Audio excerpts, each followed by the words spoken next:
Good afternoon, everyone. My name is Sachi Dalal, and I have the privilege of introducing Professor Brendan Nyhan to the Albright Institute. Brendan Nyhan is a professor at the Department of Government at Dartmouth University. His research focuses on misperceptions about politics and healthcare. In 2017, he was awarded the Emerging Scholar Award for the top scholar in the field who is within 10 years of PhD by the Elections, Public Opinion, and Voting Behavior section of the American Political Science Association.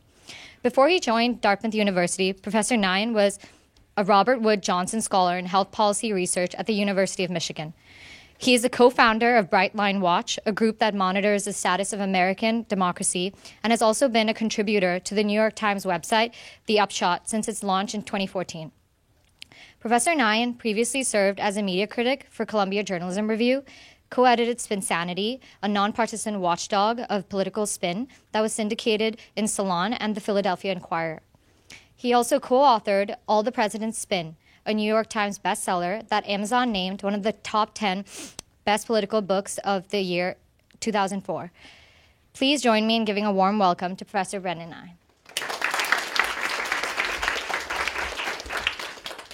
Thanks, everybody. It's a real honor to be here, to be part of this amazing intercession program, which I would like to take part in. I'm really jealous of all the amazing speakers you've been able to recruit, and I hope to not disappoint you amidst that incredible company. What I'd like to talk about today is the role of facts and science in people making up their minds and forming factual beliefs about the world. Okay, and to try to give you some understanding of what we found as we started to investigate this question further about why facts and information so often don't change people's minds, or at least why it can be difficult to change people's minds when it comes to these issues that people feel very strongly about in politics and healthcare and other domains. You know, I think of you as future leaders who are going to go out into the world, and so you're going to confront these sort of persistent misperceptions in whatever it is you choose to do. And what I hope we can do today is think about why they're so difficult to correct, what approaches might be more effective, and how that can help us understand what's been going on, particularly in our nation's politics, which is what I study as a political scientist. Okay, so I'm going to talk for about 30 minutes, and then, of course, I want to hear from you guys in the Q&A. So I'm going to really encourage everybody to think about the questions they'd like to ask so that we can get to as many of those as possible once I'm done. Okay, so let me give you a sense of what I'm talking about. So what's the problem? What's the thing that we're trying to understand? It's why people believe in things about the world that are false or unsupported. That's how I'm going to define misperceptions here. So not just things we can definitively prove to be false, but claims for which there is no credible evidence, right? Or that are contradicted by a strong expert consensus. Okay? So here on the left, we have a sign referring to the infamous death panel myth about the Affordable Care Act, right? Which was the false claim that you would have to go before a panel of government bureaucrats to determine if you would get health care under the Affordable Care Act. This claim was made during the debate about the Affordable Care Act, was very widely known to Americans, and actually influenced the debate and the debate over end-of-life care for years, and actually changed the policies of the United States on end-of-life care for years. Okay, so a very significant misperception that changed not just political debate but public policy. Okay, we can talk more about that if you like in the Q&A. Another example on the right is a sign from a protest, falsely claiming that vaccines poison children. Okay, when in fact the evidence suggests precisely the opposite. The vaccines are one of the great public health achievements of the 20th century. They're responsible for saving millions of lives, and there's overwhelming evidence that they are safe and effective. Okay, and yet these misperceptions persist, right? Even when people said, actually, there's no death panel in the Affordable Care Act, right? Even in the text of the legislation, that was clear at the time, right? Actually, there's all sorts of evidence that vaccines don't poison children, that they are safe, that they are effective. These misperceptions continue to persist, okay? And again, they have very significant effects, okay? We're still struggling with outbreaks of communicable diseases that can be prevented by vaccines, okay? If anyone's from Minnesota, there's recently a measles outbreak there. Europe is struggling with resurgent measles outbreaks, and these are very dangerous diseases. Measles is explosively contagious. Okay, these outbreaks can happen very rapidly. Okay, and those vaccines are protecting us from that disease. Right. So if this kind of misperception takes hold more widely, it could potentially endanger public health in a really significant way. Okay, so why is it so hard to change people's minds about these sorts of claims? Right. That's the question I'd like to think about and have us talk about today. Okay, now this is the kind of response that people would typically have to those sorts of problems, right? When misperceptions are widespread, right? We'd like to live in the world where policymakers and the public and everyone else, simply, hear the facts and accept them, right? So sometimes in science communication, this is referred to as the deficit model. And it's this idea, well, if people are misinformed, they simply lack correct information, right? They have a deficit, and we're just going to correct that. And once we do that, they'll update their beliefs and behavior accordingly, right? And that's a very pleasing notion, okay? It underlies, that kind of updating is the assumption that underlies a lot of what we do in healthcare, in journalism, in education, and in politics. Okay? But it's not always, people don't always respond in the way we might expect or hope, okay?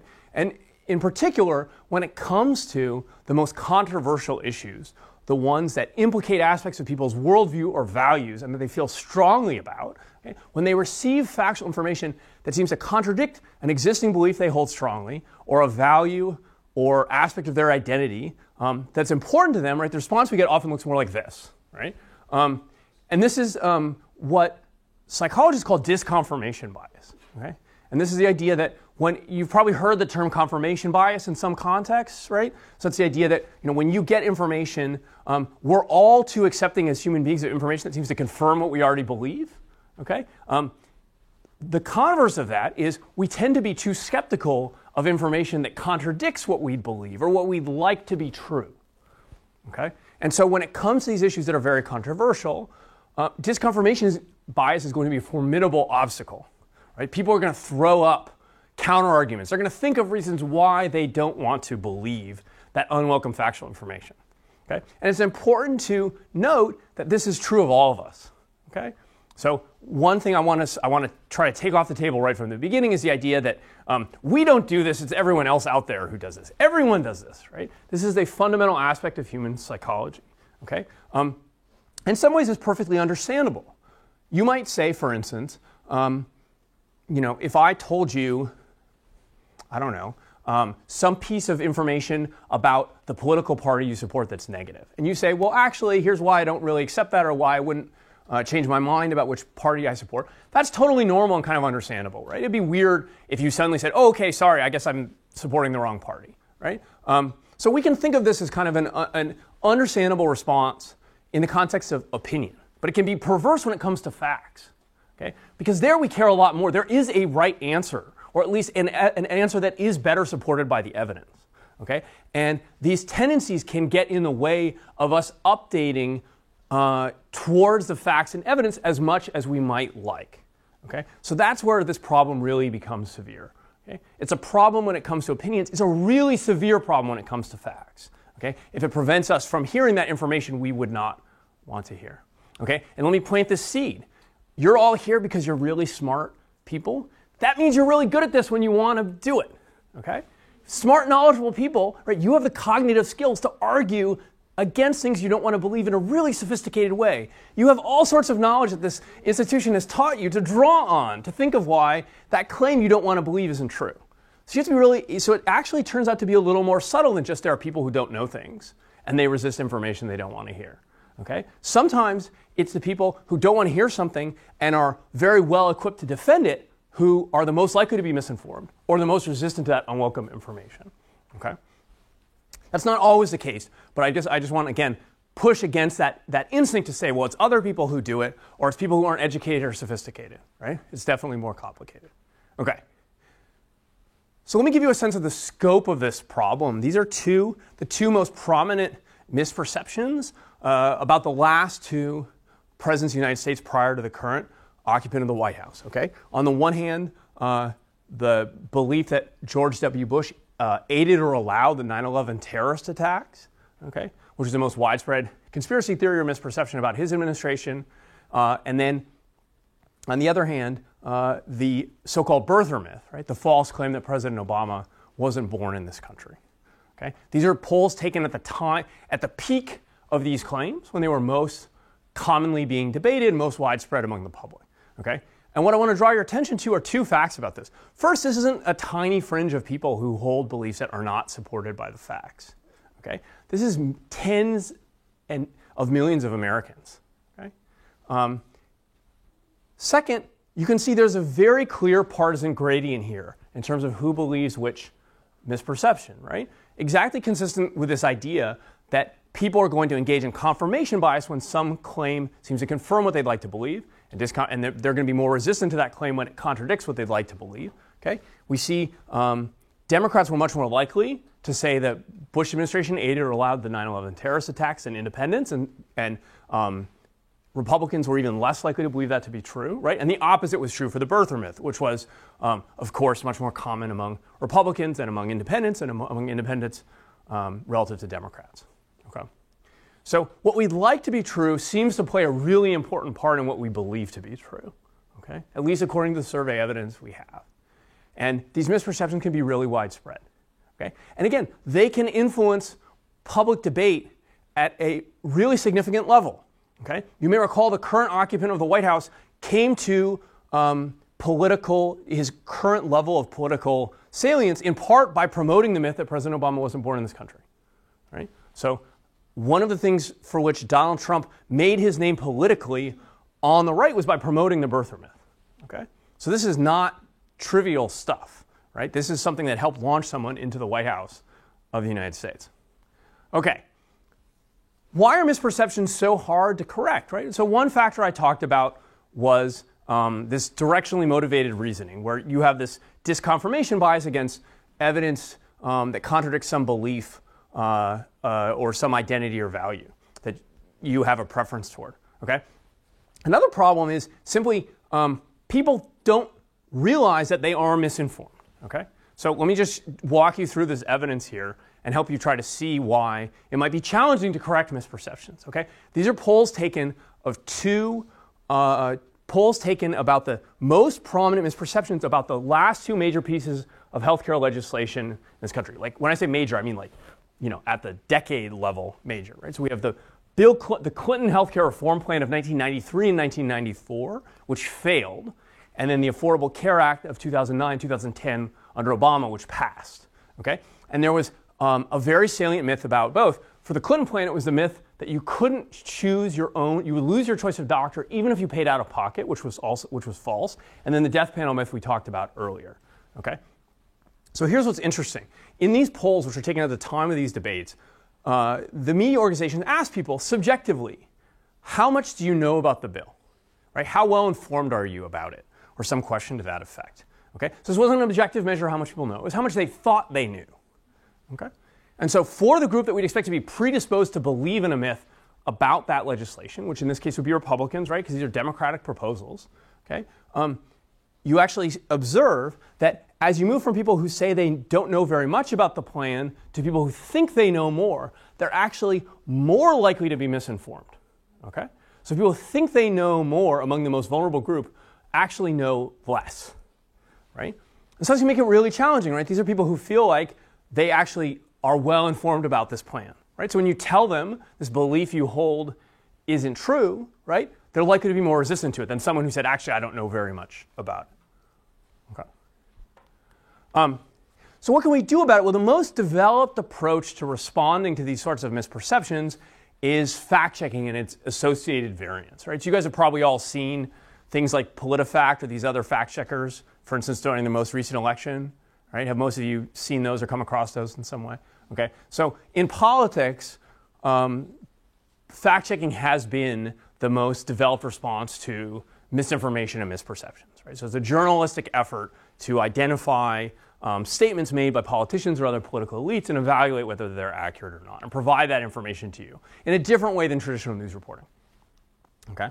On the right, we have a similar approach in the domain of healthcare, right? We talked a little about vaccines. We'll come back to that topic. And here we have a fact sheet from the CDC saying here are some myths about the flu vaccine, and here are the facts about that are essentially debunking those myths, right?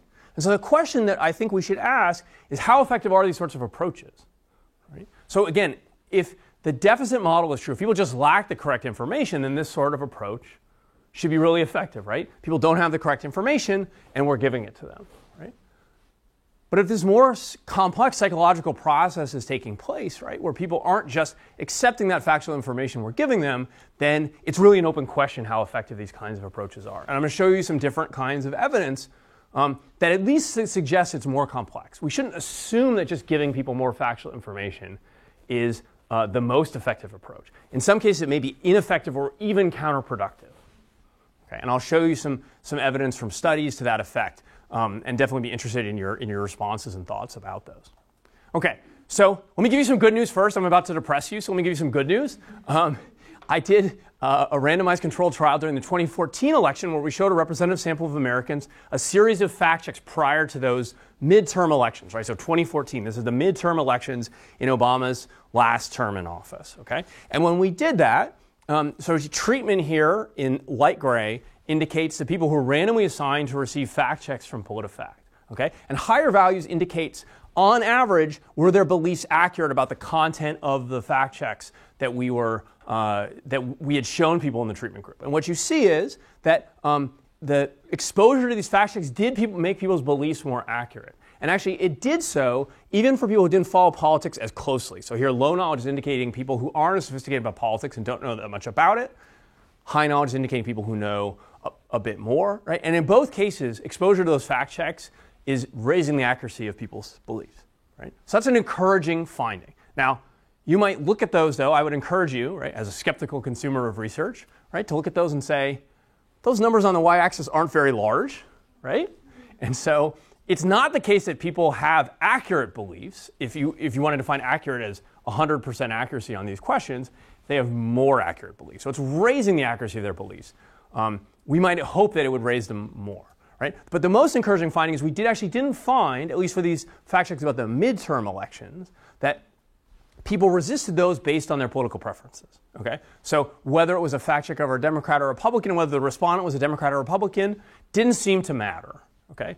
Now, it was a midterm election, so that's a little bit more complex. People are often reading fact checks about people in other states and political figures who weren't as salient, right? Remember, we were talking about fact checks of myths about presidents, right? Those are highly salient partisans that are known to everyone and controversial to everyone, right?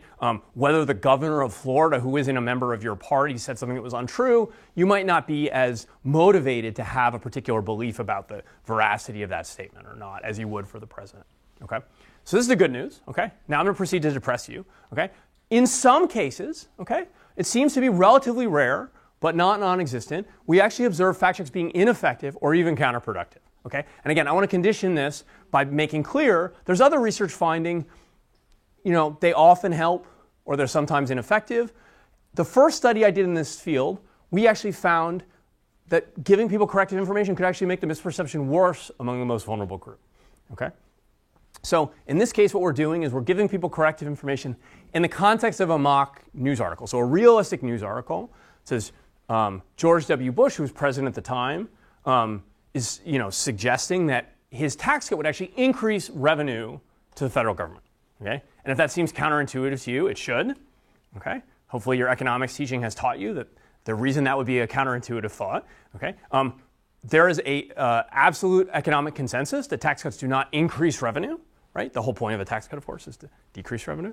And George W. Bush's own economists, in fact, repeatedly stated that tax cuts do not increase revenue. So this is something, there's a consensus across partisan and ideological lines, okay?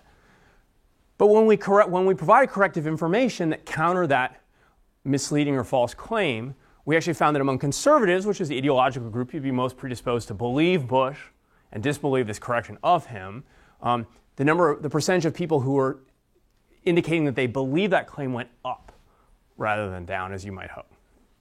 Okay. Now again, I want to be clear. We found this in 2 of the 5 studies that we conducted. But in many of the other ones, the corrections we were giving people in the context of these relatively balanced articles were ineffective. Okay? They were sometimes not changing people's beliefs among the people we most worry would be misinformed, right? Whether it's liberals about some claim made by a Democrat or conservatives about some claim made by a Republican. Okay. So what I hope this suggests is at least that the idea that we need to take seriously the notion that people may resist this kind of information and think about how to present that information to them more carefully and in a way that might be easier for them to accept or more compelling. And we can talk a little bit at the end about how you might do that. And I'll show you some ideas, but I'm interested in your own thoughts. Okay?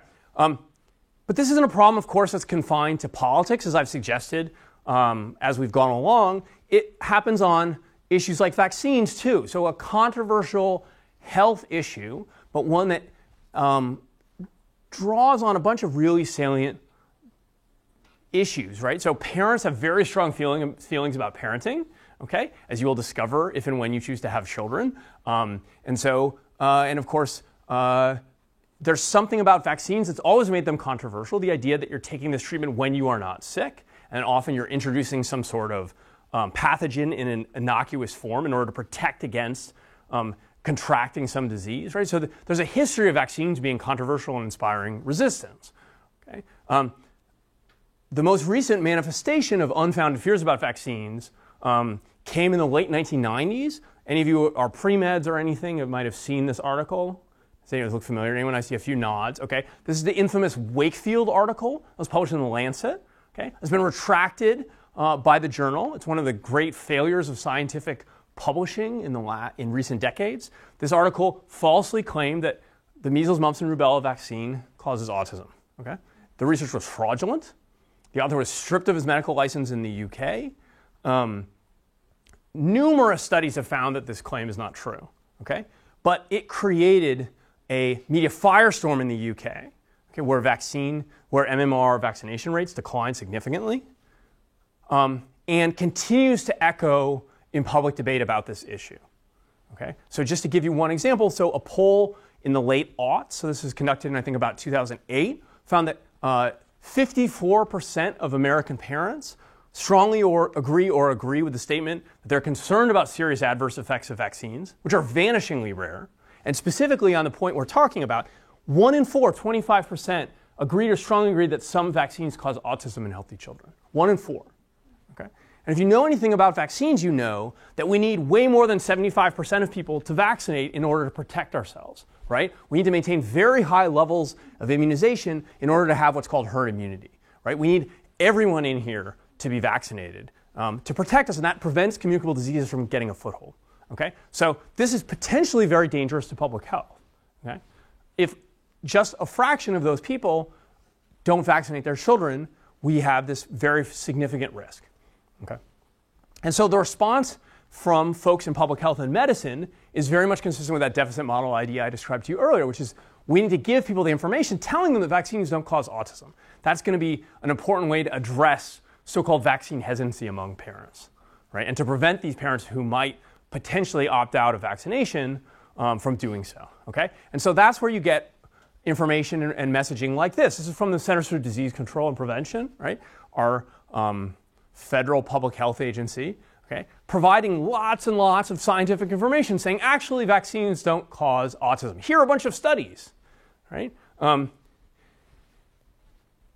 So there's a 2008 study, a 2006 study, a 2004 study, and a 2002 study. So this is very much that approach of shoveling facts and science and information at people and hoping it will have a positive effect, right? But is this really an effective approach to countering vaccine hesitancy?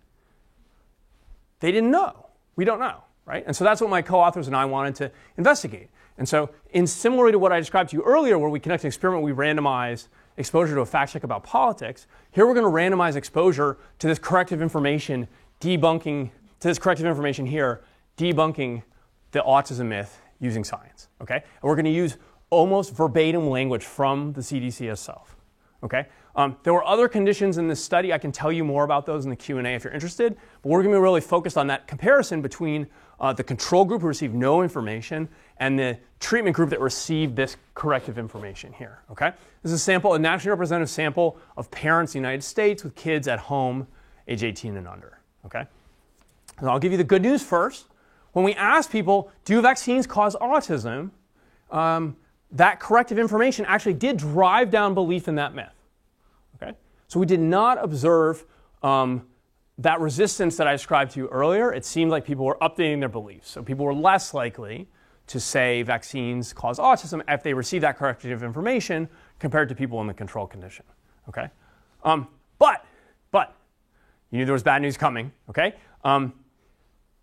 People responded really differently when we asked them, how likely would you be to vaccinate a future child with the measles, mumps, and rubella vaccine, the one that's been alleged to cause autism, okay? And so what I'm doing here is I'm disaggregating the population of American parents with kids at home into 3 groups, okay? These are based on a scale we administered in an earlier wave of the study, okay, asking people for their general attitudes towards vaccines. And what we're doing is what's called a tercile split. So we're dividing that population of adults with parents with kids at home into 3 groups, okay, depending on their views towards vaccines. So this group on the left have the least favorable, is a third of American parents with the least favorable attitudes towards vaccines, the middle group, and then the high group that have the most favorable attitudes towards vaccines.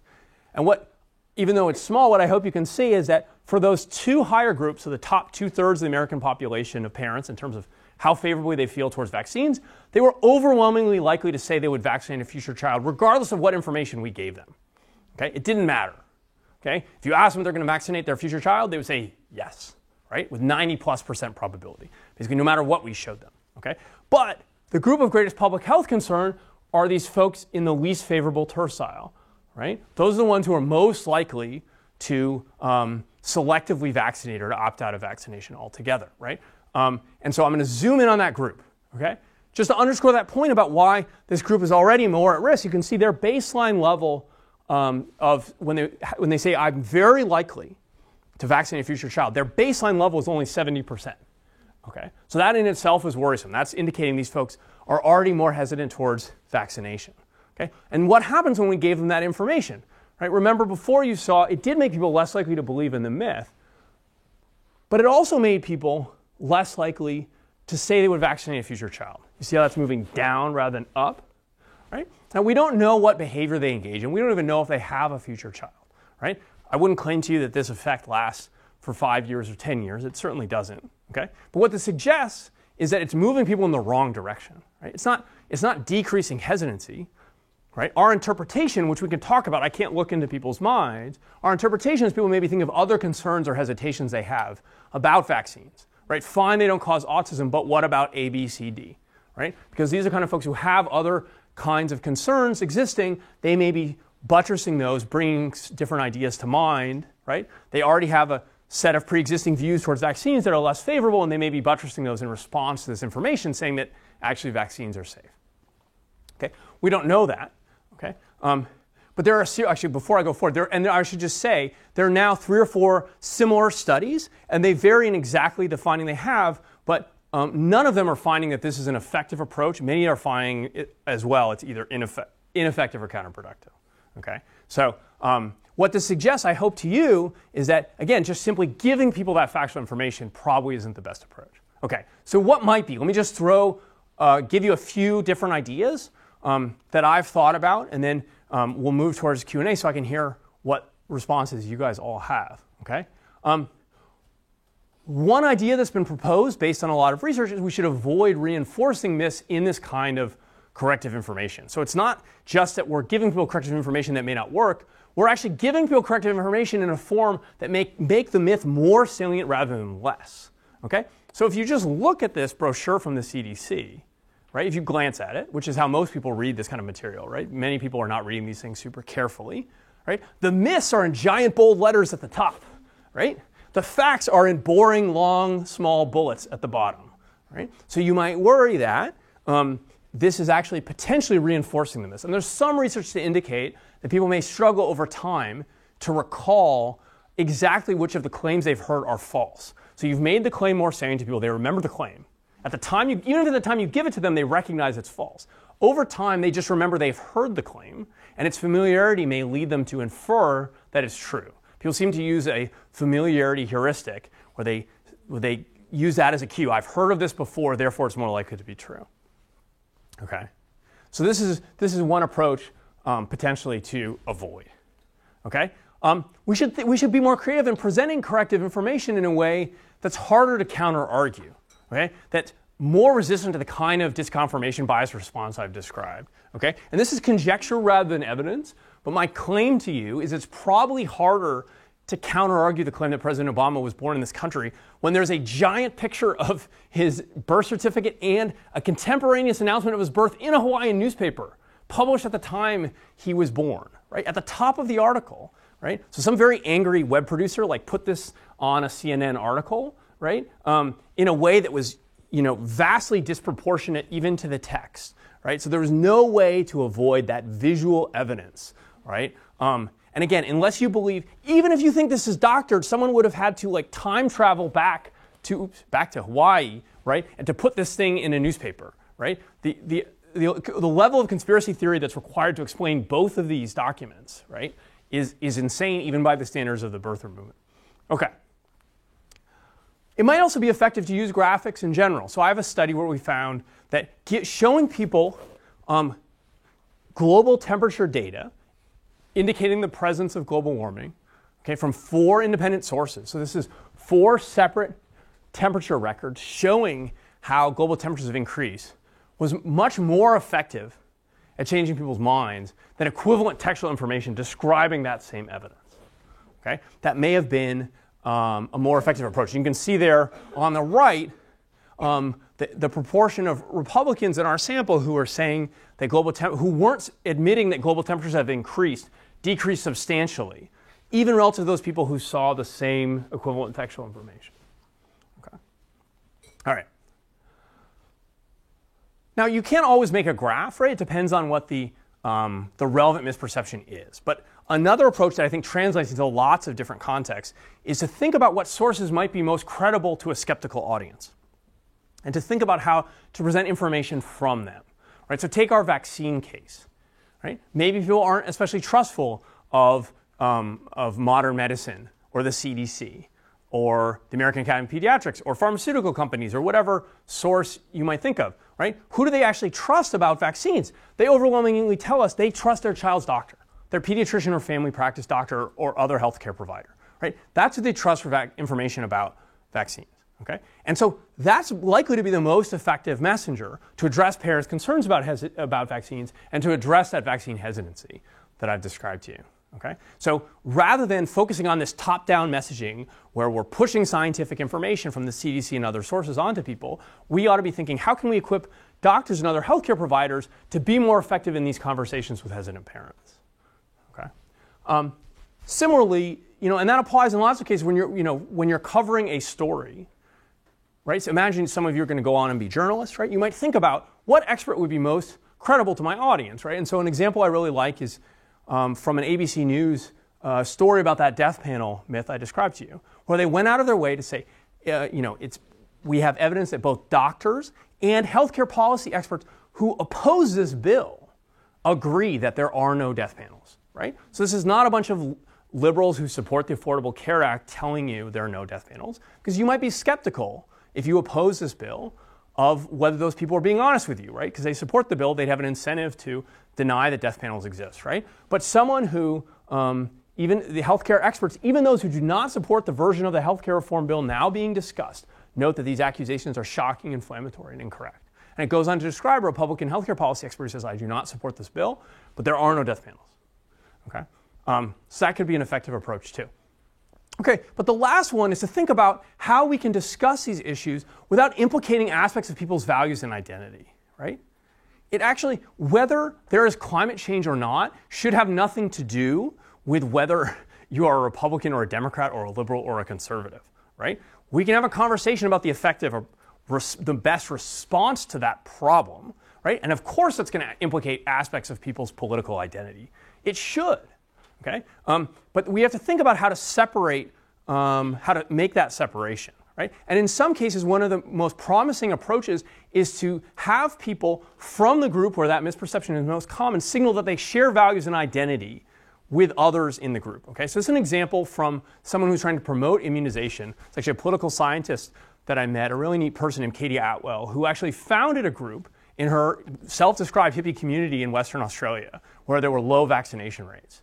And this was a community that was very distrustful of modern medicine, very accepting of alternative lifestyles, okay? And she wanted to signal to them that people could hold those values and have those identities and still vaccinate. And so she self-designed this advertising campaign signaling that you could have those values and identity and still vaccinate, right? And still accept that vaccines are safe and effective, right? So this is her, Katie, 34, mom of 2, Kubi local. I home birth. Right? I use cloth nappies, which is what they call diapers, right? And I immunize. Right? And there's another one of this dad with a hemp baby carrier, right? There's all this signaling of like, I'm one of you. We can have the same values and identity and still accept this thing, which might seem different, right? And so thinking about how to avoid those kinds of value and identity conflict, right? So what they're trying to break down here is the idea that if you home birth and use cloth nappies, you shouldn't vaccinate, right? They're saying actually those things can go together. And there are all these people in your community who do both, okay? And we're one of you, okay? So I want to stop here and just say, what I hope you'll take away from this is that this is not a problem where simply throwing facts and evidence to people is going to be the most effective approach, and you should think on a case-by-case basis what would be, okay? So let me stop there and take your questions. Thanks a lot.